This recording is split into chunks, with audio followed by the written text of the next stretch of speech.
Lo primero que conviene anotar sobre el texto que acabamos de escuchar es que Juan lo ubica en medio del anuncio de la traición de Judas y del anuncio de la muy cercana negación de Pedro. Me parece que este dato redaccional no es casual ni insignificante, sino que transmite la intención del evangelista de, por un lado, prevenir a la iglesia de que puede traicionar y negar el evangelio, aunque no lo haga ni expresa ni intencionalmente. De hecho, en el transcurso de la historia de la Iglesia podemos identificar una gran cantidad de momentos en que ella traicionó y falseó el Evangelio bajo la convicción o la excusa de que obraba con la máxima fidelidad a Dios. Por otro lado, esta ubicación que Juan le asigna al texto le permite enfatizar algo que para él es fundamental. Tan fundamental que no duda en calificarlo como un mandamiento. Y no solo como un mandamiento más, sino como uno nuevo, principal, singular y esencial. Que se amen unos a otros, que se amen unos a otros como yo los he amado, porque en eso los demás reconocerán que son mis discípulos. De manera que para no traicionar ni negar el Evangelio, sino por el contrario, para afirmarlo y glorificar a Dios, la iglesia debe ser fiel a esa consigna básica y distintiva: amar. Amar de tal forma que sea eso y no otra cosa lo que determine su configuración institucional, la configuración de las relaciones entre sus integrantes y con los demás, la configuración de sus planes y proyectos y la de sus opciones en el plano histórico y social. Es el amor y no otra cosa lo que para Juan, desde el propósito y la vivencia de Jesús, debe ser considerado el ADN de la iglesia. Es el amor lo que constituye su esencia y debe ocupar el centro de su vida y de su quehacer. Tanto que todo aquello a lo que la iglesia suele asignarle gran importancia como expresión de su fidelidad a Dios, como custodiar la ortodoxia, es decir, la corrección doctrinal, como velar por la preservación de sus más ricas tradiciones, como sus ritos más inspirados y significativos, como los aspectos considerados sagrados de su institucionalidad, todo ello y cualquier otra cosa debe ser subordinado al amor. Porque sin amor, nada de todo eso, por más querido o inspirado que nos resulte, vale ni nos hace iglesia de Cristo. Pero el Evangelio avanza un paso más en la definición del amor como esencia de la fe y de la iglesia, diciendo que hay que amar como Jesús amó.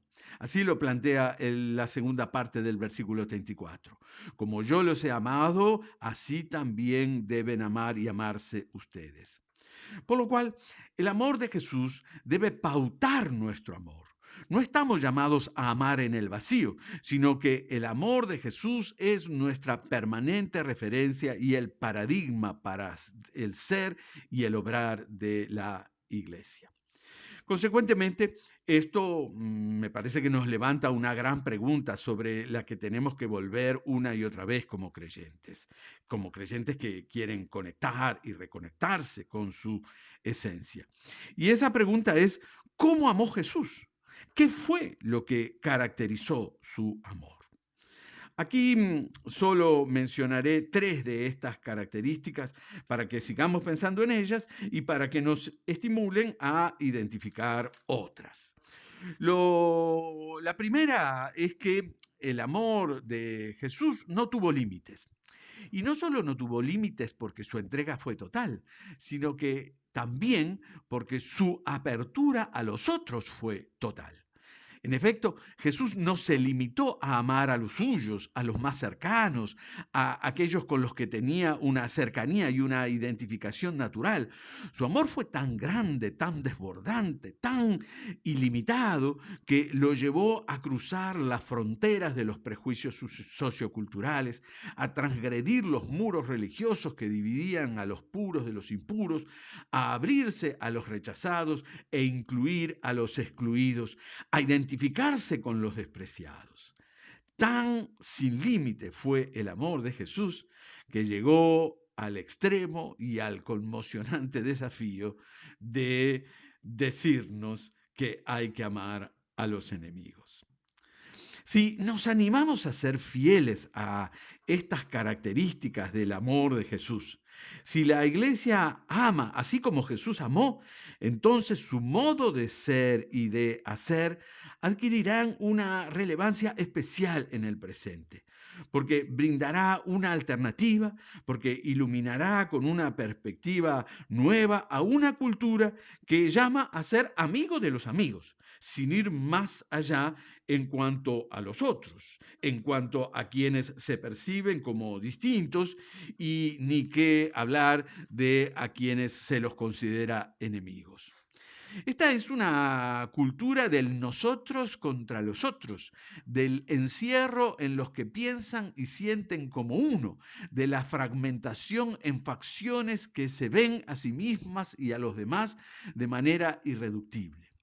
Y de cara a esto, hay que tener presente que el fascismo surge y expresa una visión que divide al ser humano en facciones en pugna. Es decir, el fascismo no se explica sin la existencia y la rigidización de las facciones. En una cultura como esta, amar más allá de las fronteras impuestas y autoimpuestas es la condición básica para alumbrar una vida nueva y una sociedad nueva. La segunda característica del amor de Jesús que quisiera destacar es la inteligencia. Jesús amó inteligentemente y no ciegamente. Por eso Jesús fue muy crítico con la ceguera espiritual, tal como lo consigna de manera especial el propio Evangelio de Juan. La ceguera espiritual enceguece hasta la misma forma de amar. El amor inteligente es el que entiende al otro y lo que el otro vive y necesita. El amor inteligente, porque entiende, es capaz de ir más allá del sentimiento para volverse compromiso y es capaz de ver más allá de lo evidente, de lo conmocionante, para descubrir lo que causa tanto padecimiento en la sociedad. El amor inteligente es sensible al dolor y consciente de lo que origina el dolor. Y en esto también, si la iglesia ama como amó Jesús, puede hacer un gran aporte en medio de un tiempo caracterizado por la superficialidad, la ausencia de reflexión y análisis y la virulencia de los amores ciegos. Si no, miremos el progresivo crecimiento de los femicidios que frecuentemente son causados por amores ciegos de parejas o exparejas, amores tan ciegos que consideran a la mujer como una posesión de la que se puede disponer, y no solo disponer de su vida, sino también su muerte. Finalmente, la otra característica del amor de Jesús que subrayaré es la valentía. El de Jesús, sin duda, fue un amor valiente. Valiente para tomar decisiones difíciles, costosas y sacrificiales, como fue no esquivar la cruz. Pero también fue un amor que exhibió el coraje de compartir y de ser solidario. Y aquí hay que hacer una precisión. Compartir cuando sobra, ser solidario con lo que resulta excedente es relativamente fácil y para ello no se necesita amar. Lo difícil, lo que requiere el coraje de amar y un amor con coraje, es ser capaz de compartir desde el desprendimiento y desde lo poco que se posee o que se dispone. Si las cristianas y cristianos amamos tan valientemente que nos anime a compartir no desde lo que sobra, sino desde lo poco que se tiene, asumiremos un comportamiento profético en medio de un tiempo donde la pobreza se extiende. Tan profético que proclamará lo opuesto a la visión económica dominante que plantea que para compartir y repartir primero hay que concentrar la riqueza, porque la concentración de la riqueza es vista como la vía del crecimiento económico. El coraje del amor indica otro camino. Compartir y repartir es lo que produce no solo crecimiento, sino equidad y justicia, condiciones de un crecimiento armónico y equilibrado.